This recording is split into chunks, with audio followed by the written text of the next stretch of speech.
everyone! The response to my first My Hero video was super appreciated, so I'm not going to keep you all waiting too long here with the intro.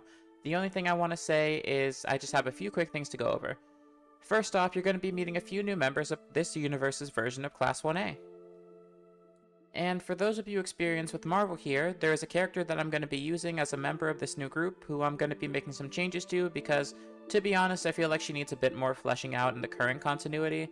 And I personally don't find her current story all that interesting. I'll be talking about that later, but I really like the concept of her character. Finally, just a reminder that one of the characters I'm going to use in this story, Danielle Cage, the daughter of Luke Cage and Jessica Jones, doesn't have any art of her as a teenager. This is because in Marvel continuity right now, she's been a baby for like a decade, and her alternate universe self, who is actually an adult, is in her 20s, not a teenager. And I can't really find any art of her outside of her superhero uniform anyway. Not to mention that her superhero uniform is Captain America, which I can't really use for the purposes of the story. So because of that, her art was made on Canva using assets. But with that said, let's sit back, relax, and enjoy, everybody.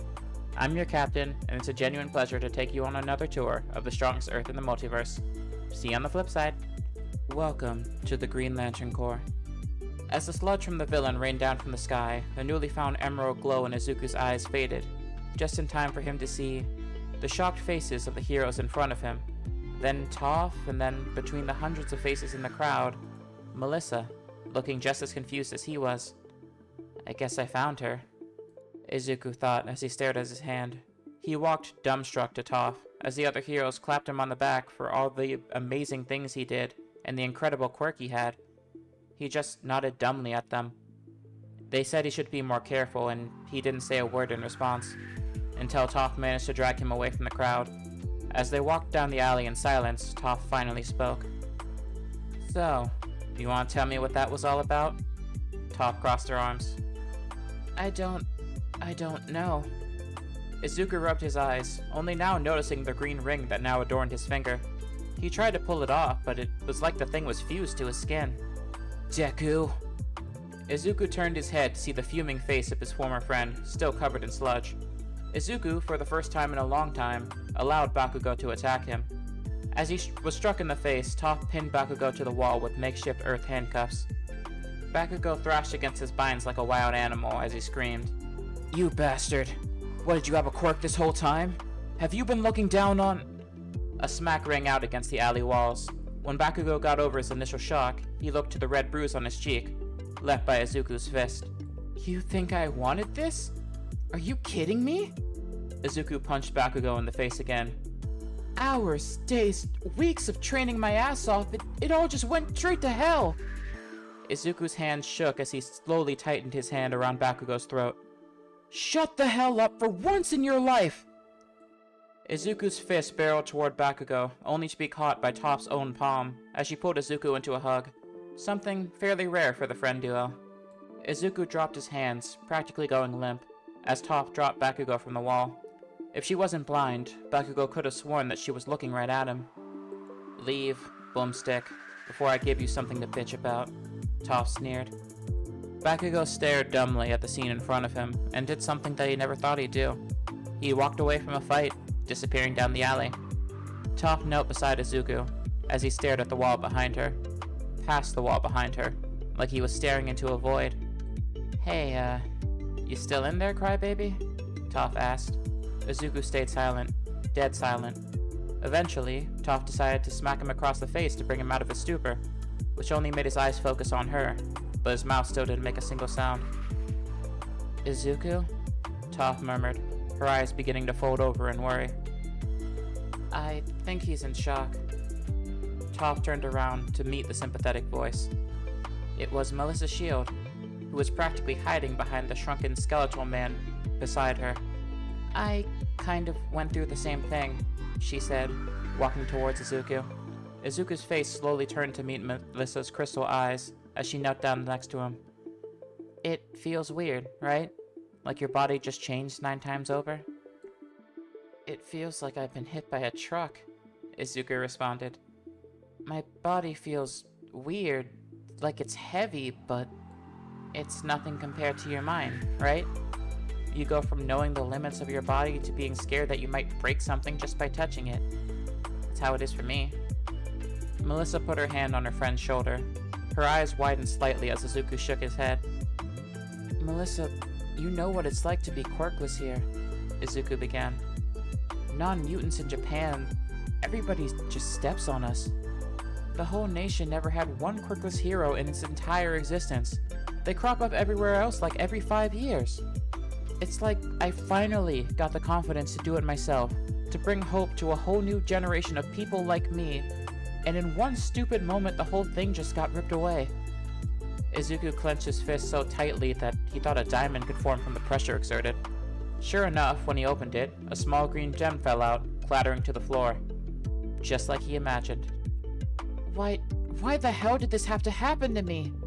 He punched the ground, as a green glow enveloped his hand, the concrete beneath his fist cracking. You feel like this is the end for you? The skeletal man behind Melissa spoke up, his voice igniting a strange recognition in Izuku for a reason he couldn't quite place. What? Is this the end of your dream to be a hero? The man continued.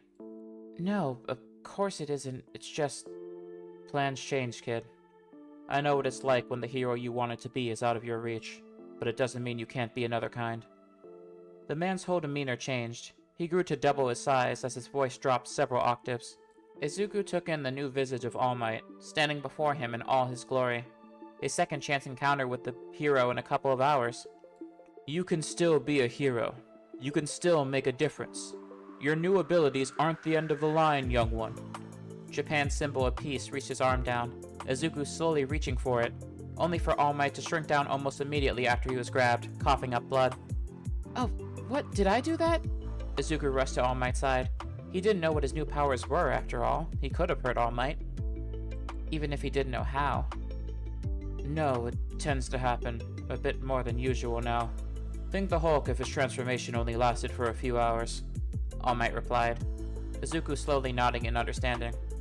Wait, Melissa, why are you with All Might? Wait, what's going on? Izuku scratched his head. Now that the initial shock of his new abilities had worn off, the last few seconds replayed in his mind. When you were talking about me getting powers, you were talking like you had experience. Did something happen? Melissa scratched the back of her head. It's a long story. Laura Kinney violently slashed at the practice robots in front of her. Ultron. She read the reports. The robot, her father, and the Earth's other defenders had fought and conquered years ago, when it and Red Ribbon's other atrocities tried to conquer Earth. She had seen footage of her father facing off against a horde of Ultron's bodies, holding them off long enough for the rest of the Justice League to regroup. He fought perfectly, not wasting a single ounce of his energy in his movements, and she did her best to replicate it, all of his moves within an inch of leeway in Xavier's danger room. From just outside, Logan watched the girl, shaking his head. Those are my moves, he said into the phone pressed against his head. She's your kid, the voice of Mirako, the number 3 hero in Japan, spoke. And from what you've been telling me, she looks up to you, a lot. Part of why I wanted to meet her. I already told you. Yeah, I know, she said sourly. I'll get back on topic. Thanks, Logan said, rubbing his eyes tiredly. And for the record, her looking up to me is part of the problem. She fights like me, she talks like me. I even think part of the reason she joined the X-Men in the first place is because I was here. Oh no, your daughter's on track to being one of the greatest heroes on the planet, whatever so you do. I know. You're worried about her continuing on with the clone complex. How about you could take the damn job already? Her voice gruffed out on the other end of the phone. I already told you, you're an X-Man, I know. And you still will be. It's not like Xavier's gonna disown you just because you're teaching at another school.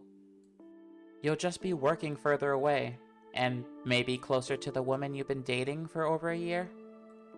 Even on the other end of the phone, he couldn't help but flinch a bit at her tone. Besides, you think that kid's gonna grow up to be a different person than you if she's just hanging around the people that you know, the people that you have good relationships with? How on earth is she gonna develop her own identity when she's always a part of your team? Damn, that's actually a good point, Logan sighed. Of course it's a good point. Plus, then maybe I get a chance at seeing my future stepkid. she said, only half jokingly. Haven't gotten that far yet. Logan stiffened. A big part of Miriko's identity was going all in, living life like she was about to die, which didn't just mean the battlefield. It meant her relationships with the people she cared about, and the people around them. Most of the time, to someone who had lived as long as Logan, it was actually a nice change of pace. Most of the time. We're gonna, so I might as well get started caring about her now, she argued. So? I'll ask Laura. I just never really thought of working somewhere other than here, Logan said, half wistfully. You're gonna be fine. Going from the #1 hero school in the world to #3 isn't gonna hurt you. Trust me, all the kid needs is a fresh start, so stop overthinking it. Stop overthinking it. Yeah, alright. Logan sighed, staring at the focused glare of his daughter as she tore apart yet another robot. Always in work mode, no matter what. She probably did need a fresh start.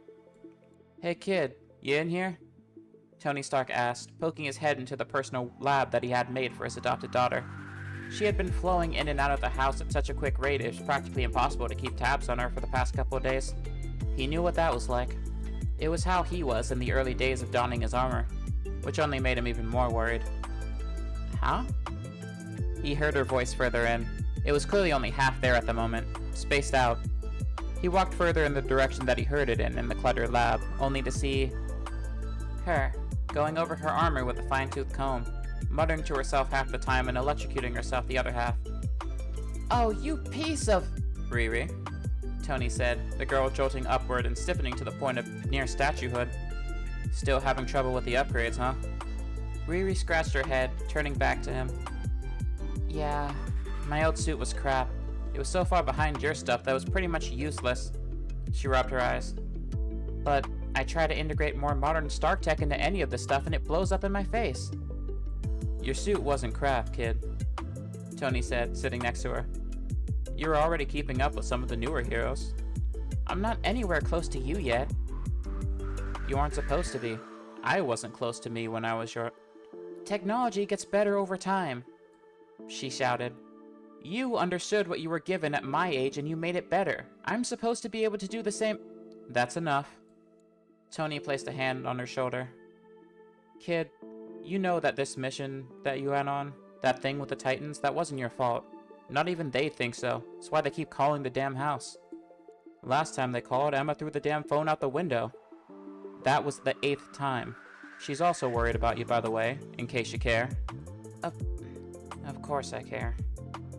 I love you guys, I'm sorry, she sighed. I'll just go back up and...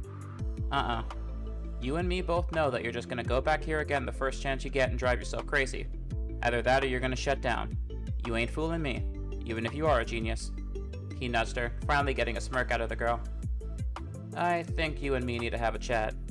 We both know that you aren't gonna stop being a hero, but maybe going all in with the Titans at first was a bit much for you, at least for now.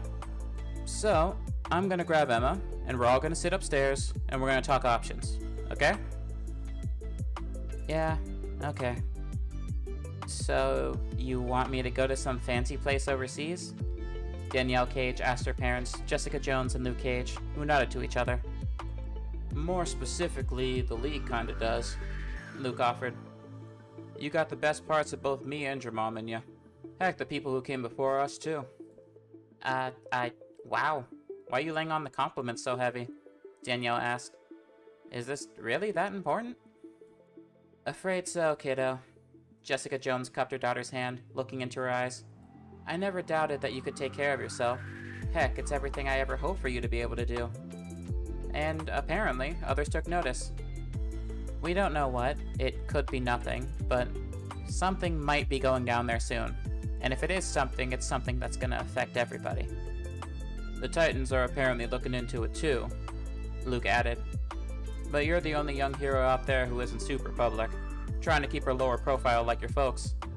And you're probably the only one who doesn't mind not having a secret identity. Well, probably not the only one, but one of a few, Luke continued. We don't know what's gonna happen, but we know it starts with that place.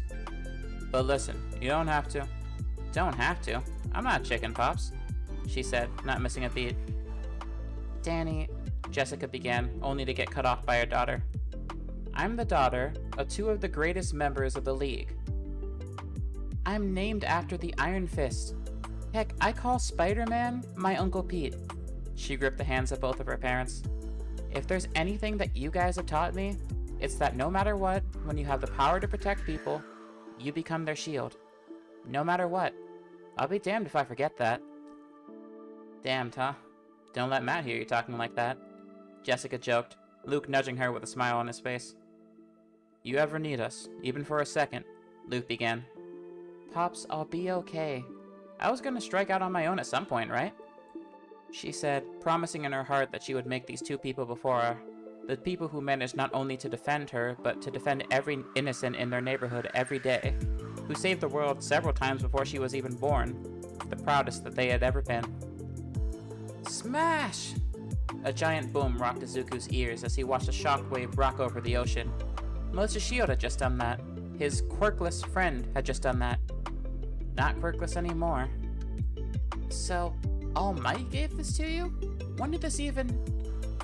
a month ago. Apparently Uncle Might thought that now was the time he should start looking for a successor, Melissa replied. Does that mean... Izuku began, only to get cut off by Toph. Don't worry, he's not dying, she got in.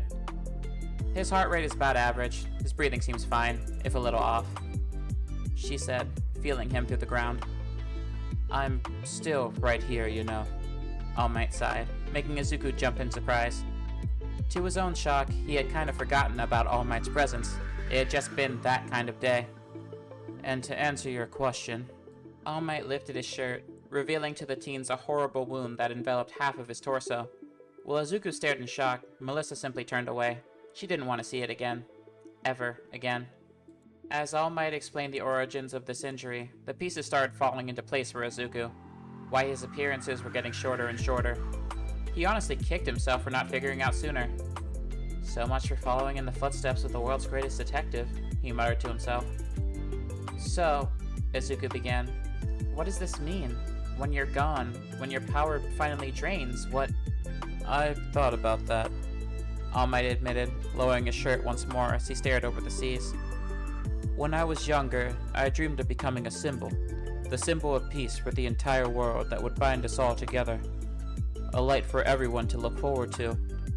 And right now, I'm glad I never quite got there. He gave a small chuckle to those around him. Superman is still in his prime. He'll keep the world going long after my light fades. He will continue to burn his torch long after mine is gone, and I could not be more thankful for that. He coughed violently, a small amount of blood moving from his lips. He wiped it off without a second thought. That doesn't mean there won't be a vacuum. I achieved my dreams here. I became Japan's symbol of peace, a force to be reckoned with, even a member of the Justice League. That name carries quite a bit of weight to it. When I disappear, there will be a ripple, a hole that won't be filled immediately, and I shudder to think what that will cause. That's why I'm doing my best to make sure it doesn't happen. I will hold on as long as I can until... He looked to the young kids in front of him, then into the eyes of his mentee. The weight of all his hopes pinned onto her shoulders. Young Shield takes my place. Oh, well that's dumb, Toph said. Toph! Izuku shot out. What? It's not like you're the only hero in Japan, my guy. They can pick up your slack. The purge isn't gonna happen just because you hang up your cape. Toph crossed her arms. To Izuku's surprise, All Might smiled. I truly hope you're right, young Beifong. But unfortunately, I can't leave things to chance. He's been training me, Melissa replied. Personal training from Japan's greatest hero, Izuku said. Does Miles know about this? He'd flip out. It's not exactly the kind of thing I told my friends, at least not at first. It's kind of a secret. Then why tell us? Izuku asked, Toph nodding behind him. All Might straightened himself up. Our society is broken. Everywhere in Japan, heroes are regarded as the people who can lift the most, move the fastest, have the coolest fights. Those without stronger abilities here are nearly seen as second class, All Might said, his voice drawing in the others. Even Toph stopped posturing, leaning closer to All Might to hear just a bit better. There are many heroes out there who wouldn't have done what you did today, charging towards a physically superior enemy, no regard for yourself, the desire to protect ingrained in your soul so much that you didn't even think. Neither of you did. He looked between Izuku and Toph, and seeing how much you were suffering at the mere thought of getting an ability, at becoming someone untouchable to the masses, and seeing how you sought to comfort him in his time of need, it was clear to me that you both understood what it was to be a hero. I have no problem sharing my secret with you both. Izuku felt a warm smile cross his face. For Toph, it was just a smirk, but the sentiment was clear between both of them. There was no doubt that All Might was a true hero who would just praise them. I spent a lot of time with other heroes, All Might continued. As one of the few members of the Justice League from our nation, I know the importance of having a team at your back. She was always going to need someone to share the secret with. So, Izuku Midoriya, Toph Beifong, I ask you both to stand at her side. That's a very formal way of saying it, Melissa managed to stutter out. But I would like that. We were gonna be training to get into that stupid school anyway, right? Toph said, nudging Izuku.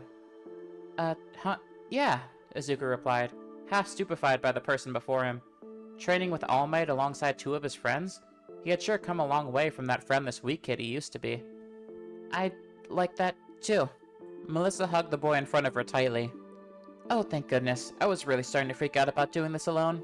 It's gonna be really nice having a friend to watch my back, she said, the three of them sealing a pact of friendship on the beach. The months of training had passed by in a blink of an eye. Before the trio knew it, the day of the UA entrance exam had come. Training with All Might was, well, hell, mostly for Melissa. She was in good shape, but the others were definitely ahead of her in that regard. Izuku himself had been training to be a quirkless hero for almost a decade at this point. His current physique was leaps and bounds ahead of hers, so there really wasn't much training All Might could do to challenge him on that front. Rather, his training focused on his powers. That was the tricky aspect. All Might tried to get him to copy that feat of strength he used on the sludge villain, but it never quite came out the same way. Instead, for whatever reason, Izuku was a lot better at making man-made objects. Capes that could glide, grappling hooks, smoke bombs, maybe an Iron Man gauntlet here or there, but nothing outside of it. All Might thought it could be a mental limitation, like Izuku was trying to hang on to his old goals or something, but All Might couldn't figure out a way to get Izuku past it. Toph's training was physically based, at least partially.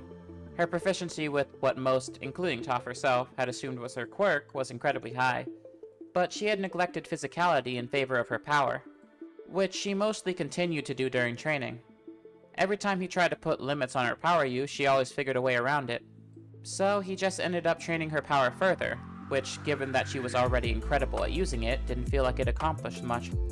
Melissa's training, though, was much easier on All Might, mostly because Izuku and the others were there to help. One for All had always come easy to All Might, like it was nothing. He never had to think about it. But Izuku spent most of his life studying heroes and how their powers worked. Part of his effort to figure out how to counter any opponent's abilities, like he theorized that the Caped Crusader did. So, in this instance, he was better at understanding it than even All Might was, especially with the help of another overthinker like Melissa. Melissa told him that she had just barely figured out how to throw a punch without breaking her arm, but that it still hurt enough to the point that it was always incredibly sore after she used it. He figured that she was probably focusing really heavily on activating her ability in one part of her body, and then capping it. So together they developed something that she could actually use a bit better, if barely. Full cowling. She had barely figured out how to use it at 1% capacity before the day of the entrance exam had arrived, so she just had to make do. Izuku almost had to drag Toph out of bed to arrive in time on the day of, but here they were. After 3 months of hellish training, they stood in front of the greatest challenge they would have to face at this point in their lives. Well, this is it. First day of the rest of our lives, right? Melissa gulped, staring at the stadium before her, clutching her fists open and close. Are you guys ready? She was kind of hoping for a yes. They may have all been training with All Might for the same period, but she started training in general only a few months earlier. Toph had been born with her powers, refining them over the course of her entire life. Izuku was a great combatant even without his new power. She was out of her depth with those two. which meant she might have been out of her depth with the other contestants. Oh, don't be so dramatic. It's just another day. Toph sighed as she began walking up the steps. It'll pass by like any other one. Only difference is after this will be... Toph stopped as she met side by side with another passing student, Katsuki Bakugo. Bakugo glared her down, and then Izuku, and even Melissa. As Izuku prepared to dodge yet another attack from his arrival, Katsuki simply scoffed and finished walking inside. You sure you want to do this? Maybe we should just be vigilantes or something. I mean, what kind of hero school is gonna let that prick even apply? Izuku swallowed hard as he moved closer to the steps. I had a vision of what kind of hero I wanted to be since I was little. I already lost one part, I'm not gonna lose another. As Izuku spoke, Melissa stared at him. Her eyes went wide with a hint of sadness and concern. She, like All Might, had watched Izuku in their training. She knew that he had learned how his powers worked, but he still refused to use them for anything big. Tools, grappling hooks, maybe even a shield, but nothing compared to what he had done the day he saved Bakugo. It was like he was determined to go into this whole thing with a hand tied behind his back. All of these thoughts made her fear for her friend as she watched him ascend the stairs. Izuku marched toward his destination with determination, each step taking him closer to what he thought was his destiny. That was until he felt a snag in his leg. His pant leg got caught in a crack in the ground. Before he realized it, he was already halfway careening toward the floor. He attempted to move to catch himself before realizing that he had suddenly stopped falling. His eyes went wide as he struggled to move, only to realize that he had not only not touched the ground, but he wasn't touching anything but air. What the heck? Am I doing this? Afraid not. A young brown-haired girl spoke. Izuku looked at her. Hi? Hi. Sorry. The girl scratched her head. I used my quirk on you. I mean, I know I probably shouldn't have, but I figured falling on your first day would have been bad luck, you know? I guess I can see that, Izuku admitted, before the girl touched her two fingers together, making Izuku fall to the ground. He dusted himself off as the girl introduced herself. I'm Ochako. Ochako Uraraka. She reached her hand out. Izuku stared at it for a moment before clasping his hand around hers. Oh, cool ring. Yeah, thanks. Izuku replied awkwardly, staring at the jewelry that had bonded to him not so long ago. I'm Izuku. Izuku Midoriya, he responded. Well, nice to meet you, Izuku. She smiled as the announcements blared for the contestants to make their way inside. Oh, shoot, I gotta go. Nice to meet you. See you inside. She blurted out before scrambling inside. Melissa walked beside Izuku and put a hand on his shoulder. Jeez, you would have thought you never talked to a girl before, Green Bean. Melissa gave Izuku a soft smile, making him almost completely forget about his ring when he rolled his eyes. The duo caught up to Toph as they walked side by side into their entrance exams. The written portion of the exam was child's play for Izuku and Melissa. Izuku had to assume that Toph had done well, since she seemed to sleep through most of it. She only really seemed to try in the last 10 minutes, much to the annoyance of everyone around her. To Izuku's surprise, he and Melissa weren't the only ones to finish their portion of the exam early. Another girl had finished in only 15 minutes before leaving the building, not even waiting around for the physical portion of the exam. She wasn't the only one to leave the building completely when they were done. Strangely enough, only a couple of them looked to be Japanese. If he had to guess, they were probably some kind of special case students, maybe exempt from the physical portion. Needless to say, it piqued his curiosity, but he hadn't had time to consider it because seconds later he was ushered into a large meeting room with his fellow students. Unfortunately, as a member of Testing Group A, he and Melissa were separated. Thankfully, Toph was right by his side as the explanations began. As the hero present Mike began speaking, laying out the rules of the tournament, Izuku got lost in his thoughts. This fight basically exemplified the no-win scenario, where heroes were just fighting to buy time, things like the Apocalypse Wars and every single invasion that the Earth had faced so far. He was trying to figure out the best way to navigate it. That's when he felt Toph's hand over his mouth. His eyes widened at the realization that he had just said all of that out loud. Thank you. Honestly, that kind of disrespect to your fellow contestants is utterly inexcusable. A young man with glasses blurted out. Will you shut it? Toph responded. Excuse me?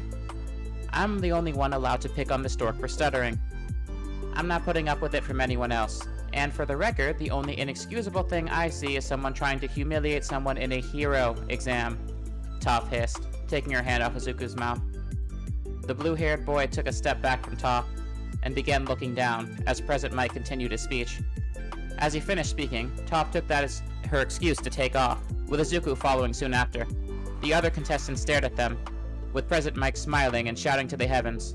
"Those two got the right idea! There's no countdowns in a real battle!"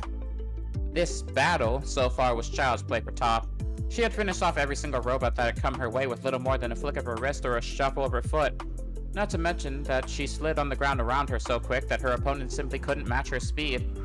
Another group of steel robots, 3-pointers judging by their weight, had entered her field of vision, crowding around another, smaller, cowering contestant. Sighing, Toph kicked herself in that direction before launching a barrage of what Izuku had so aptly named Earth Bullets, when they were kids, right through the necks of the robotic beasts, destroying them instantly. "You okay, dude?" She lowered herself to the boy's level. Toph always thought she was short, but the person in front of her was maybe a foot or two. "Aw, man! I can't get saved by a girl, are you kidding me?" The boy grabbed the ball-like appendages on his head that seemed to take the place of his hair. "Oh, you gotta be kidding me," Toph spoke, venom dripping from her every syllable. The boy continued wallowing about how he would never get girls being this weak. The way he spoke, there was no doubt in her mind that that was why he wanted to be a hero. Toph turned around and launched herself away from the boy, the force from the earth erupting, sending the boy hurtling into a nearby wall. Oh, for fuck's sake, what qualifies for hero material around here? What is wrong with this place? As she moved, her thoughts traveled to her dad. As she moved, she thought to her life, to how everybody had been looking down on her since she was a kid, to how nobody assumed that she could do anything.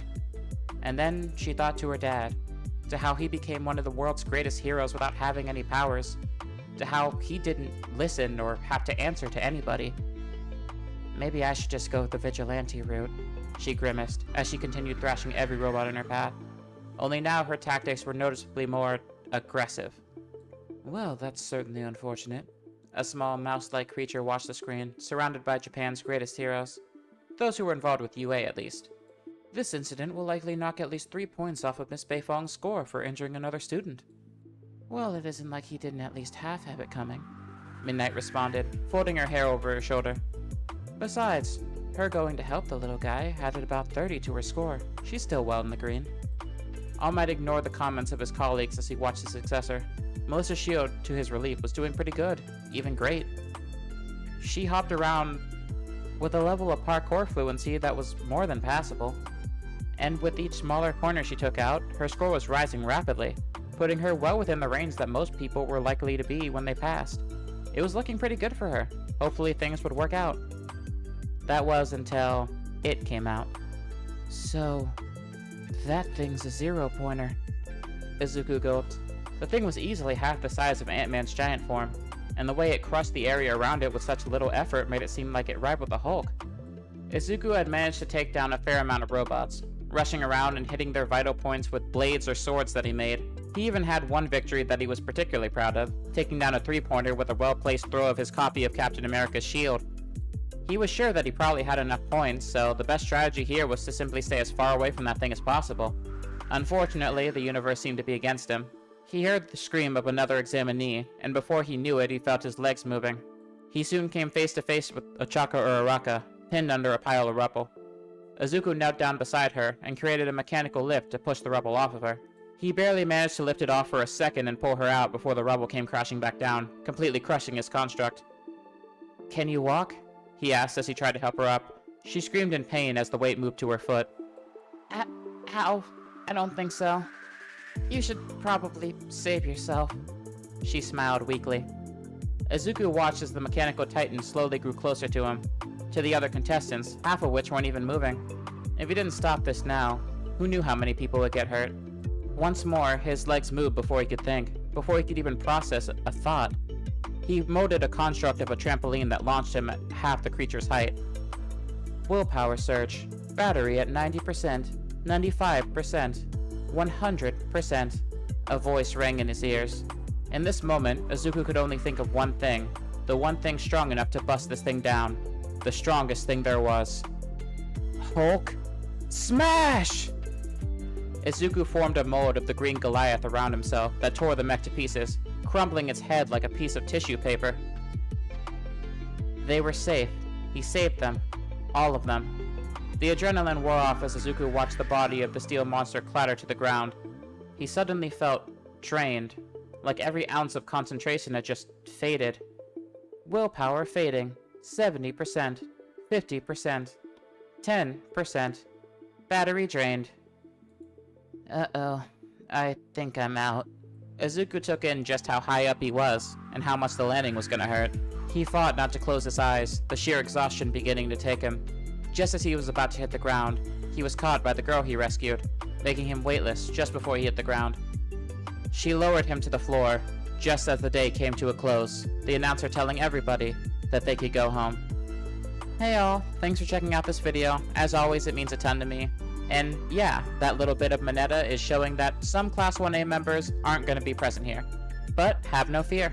Those who don't make the cut will be showing up in Class 1B. But some Class 1B members are just going to be gone entirely, so sorry. So, let's talk about that character I made changes for, Riri Williams. I made a number of changes to her backstory for this universe because, to be honest, I didn't really like it all that much. For one thing, she's a successor who barely has any kind of relationship with or interaction to the person she's succeeding. It's honestly kind of rare to see her interact with Tony, and unlike someone like Miles, she's not even related to him tangentially, like Miles originally blaming himself for his universe's Peter's death. And, usually if the successor and the one passing the torch are alive at the same time, we get cool stuff like Miles and Peter's bromance. But in the comics I read, she and Tony don't really seem all that close. They kind of seem to barely know each other to some extent. Plus, I personally don't find a lot of her relationships all that fascinating or the world building around her. I personally have a lot of trouble caring about her family or her supporting cast, but I really just love the concept of her character, so this Riri has a very different past, and honestly kind of a different personality. So you'll see more of it as the series goes on. If you enjoyed this video, I'd really appreciate it if you'd let me know with a like, or if you'd subscribe to check out more in the future. Alright, that's it. Look forward to seeing you all next time. Cheers!